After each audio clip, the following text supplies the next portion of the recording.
بسم اللہ الرحمن الرحیم، السلام علیکم اینڈ ویلکم ٹو پاک پروفیٹیبل سٹاکس۔ دوستو آج کی ویڈیو میں مارکیٹ کا جائزہ۔ آج مارکیٹ نے 421 پوائنٹس کم کیے۔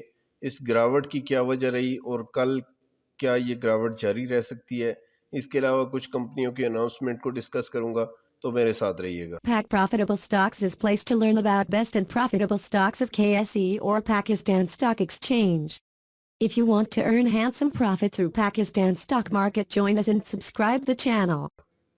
دوستو آج مارکیٹ نے 421 پوائنٹس مائنس کیے۔ مین وجہ ایچ بی ایل کی نیوز رہی، اور ایچ بی ایل چونکہ ہیوی ویٹ اسکرپ ہے، اس لیے مارکیٹ پر اس کے فلورڈ ہونے کا اچھا خاصا امپیکٹ پڑا، اور بینکنگ سیکٹر کے سبھی سیکٹرز انڈر پریشر رہے۔ ایچ بی ایل کو ایسے ہی چارجز پر 2017 میں بھی $225 ملین کی پینلٹی پڑ چکی ہے، اور آج کی نیوز کی اگر ہم بات کریں تو ابھی یہ ڈیولپنگ سٹوری ہے۔ ابھی ایچ بی ایل کی مینجمنٹ اپنا ورژن بھی سامنے رکھے گی، اور ہو سکتا ہے کہ اس بار پینلٹی نہ لگائی جائے، جیسا کہ ایچ بی ایل کی مینجمنٹ کی طرف سے ایسی اناؤنسمنٹ آ بھی رہی ہیں۔ اور آج مارکیٹ گرنے کی جہاں بڑی وجہ یہ خبر تھی، وہاں اس کے ساتھ لنکڈ ہمارا فیٹف کا سٹیٹس بھی خطرے میں سمجھا گیا، کیونکہ فیٹف نے پاکستان کی گرے لسٹ کا فیصلہ بھی اکتوبر کو ہی کرنا ہے، جس کی وجہ سے پینک زیادہ پھیلا۔ لیکن جیسا کہ میں نے کہا کہ یہ ایک ڈیولپنگ سٹوری ہے، اس لیے ابھی سے اور اس حد تک اس پر ریئیکٹ کرنا مجھے اوور ریئیکٹ ہی لگا، کیونکہ اس نیوز کے علاوہ کوئی بیڈ نیوز نہیں تھی اور ضرورت سے زیادہ ریئیکٹ کیا گیا۔ مجھے لگتا ہے کہ ایسے ہی مال چھڑایا جاتا ہے اور کل مارکیٹ ریکوری لے سکتی ہے۔ مجھے لگتا ہے کہ اگر کل بھی H B L lower lock ہوتا ہے تو ظاہر ہے کہ 100 سے زیادہ پوائنٹس تو اس کی وجہ سے نکل جائیں گے، لیکن ایسا بھی ہو سکتا ہے کہ پہلے چند گھنٹوں میں مارکیٹ کو گرایا جائے اور مال چھڑا کر مارکیٹ کو اوپر لے جا کر بند کیا جائے۔ بہرحال جیسا بھی ہوتا ہے ویجیلنٹ رہنا ہے، لیکن پینک ہو کر مال ان کو نہیں دینا، کیونکہ مارکیٹ کہیں بھی نہیں جا رہی۔ صبر سے اپنی چیزوں کو ہولڈ کریں، نقصان میں نہ بیچیں، لیکن جب تک مارکیٹ صحیح معنوں میں پازیٹیو نہیں ہو جاتی اس وقت تک مزید بائنگ بھی روک دیں، اور ابھی فی الحال بائنگ نہ کریں۔ البتہ اگر مارکیٹ کچھ نیچے یعنی 40,700 سے 40,500 کے لیول تک گراتے ہیں تو نچلے ریٹس پر اگر آپ ایوریج کرنا چاہتے ہیں یا نئی بائنگ کرنا چاہتے ہیں تو نچلے ریٹس پر یہاں پہ بائنگ بنتی ہے، کیونکہ ڈالر کے مقابلے میں روپے کی قدر میں مسلسل تیزی اور بہتری ہو رہی ہے۔ اس کے علاوہ کروڈ آئل اور کموڈٹی پرائزز کم ہو رہی ہیں، اور جس کی وجہ سے ہمارے جو کرنٹ اکاؤنٹ ڈیفیسٹ ہے اس میں یقینی طور پہ بہتری آنے کے چانسز ہیں، اور ڈالر انفلو کے حوالے سے آنے والے دنوں میں کچھ پازیٹیو نیوز آ سکتی ہیں، اس لیے پینک ہونے کی بالکل ضرورت نہیں ہے۔ اور جیسا کہ پچھلی ایک ویڈیو میں میں نے بتایا تھا کہ اگر مارکیٹ ہماری زیادہ گرنی بھی ہے تو 39,000 اور 38,000 کے لیول تک نیچے جائے گی، اور یہ اس کو کوئی آپ بہت بڑا کریش نہیں آپ کہہ سکتے کہ کوئی 20,000 کے لیول تک مارکیٹ نہیں جا رہی، اور اگر خدا نخواستہ ایسا ہوتا ہے تو یہ پھر ایک بائنگ اپرچونٹی ہوگی، اس کو ضائع نہیں کرنا چاہیے۔ اس وقت اسٹریٹجی یہ ہونی چاہیے کہ پینک ہو کر مال نہ دیں۔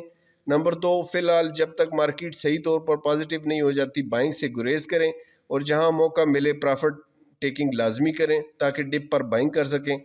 آج جو رزلٹ آئے ہیں ان میں قابل ذکر این سی ایل کا اچھا رزلٹ آیا، آئی بی ایل ہیلتھ کیئر کا رزلٹ، سیکیورٹی پیپرز کا رزلٹ تھوڑا کمزور آیا لیکن $10 کا ڈیویڈنڈ دیا۔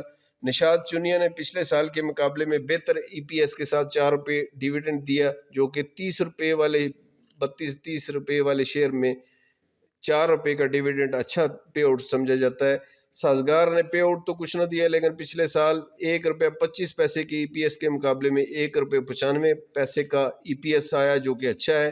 اس کے علاوہ شفا انٹرنیشنل کا ای پی ایس $11.45 کے مقابلے میں $18 رہا، اور $1.5 انہوں نے ڈیویڈنڈ دیا۔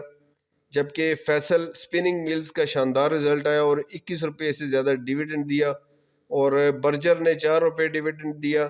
آج لکی سیمنٹ نے بائی بیک کا آغاز کرنے کا کہا، اس لیے لک آج پازیٹیو رہا، جبکہ ڈکلائنرز میں آدھے سے زیادہ بینکس رہے۔